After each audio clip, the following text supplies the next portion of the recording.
اور کتاب میں موسیٰ کا بھی ذکر کرو، بے شک وہ ہمارے برگزیدہ اور پیغمبر مرسل تھے، اور ہم نے ان کو طور کی داہنی طرف پکارا اور باتیں کرنے کے لیے نزدیک بلایا، اور اپنی مہربانی سے ان کو ان کا بھائی ہارون پیغمبر عطا کیا۔ اور کتاب میں اسماعیل کا بھی ذکر کرو، وہ وعدے کے سچے اور ہمارے بھیجے ہوئے نبی تھے، اور اپنے گھر والوں کو نماز اور زکوٰۃ کا حکم کرتے تھے، اور اپنے پروردگار کے ہاں پسندیدہ اور برگزیدہ تھے۔ اور کتاب میں ادریس کا بھی ذکر کرو، وہ بھی نہایت سچے نبی تھے، اور ہم نے ان کو اونچی جگہ اٹھا لیا تھا۔ یہ وہ لوگ ہیں جن پر خدا نے اپنے پیغمبروں میں سے فضل کیا، یعنی اولاد آدم میں سے، اور ان لوگوں میں سے جن کو ہم نے نوح کے ساتھ کشتی میں سوار کیا، اور ابراہیم اور یعقوب کی اولاد میں سے، اور ان لوگوں میں سے جن کو ہم نے ہدایت دی اور برگزیدہ کیا۔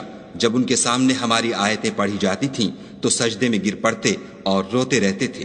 پھر ان کے بعد چند ناخلف ان کے جانشین ہوئے جنہوں نے نماز کو چھوڑ دیا، گویا اسے کھو دیا، اور خواہشات نفسانی کے پیچھے لگ گئے، سو ان قریب ان کو گمراہی کی سزا ملے گی۔ ہاں، جس نے توبہ کی اور ایمان لایا اور عمل نیک کیے تو ایسے لوگ بہشت میں داخل ہوں گے اور ان کا ذرا نقصان نہ کیا جائے گا، یعنی بہشت جاودانی میں، جس کا خدا نے اپنے بندوں سے وعدہ کیا ہے اور جو ان کی آنکھوں سے پوشیدہ ہے۔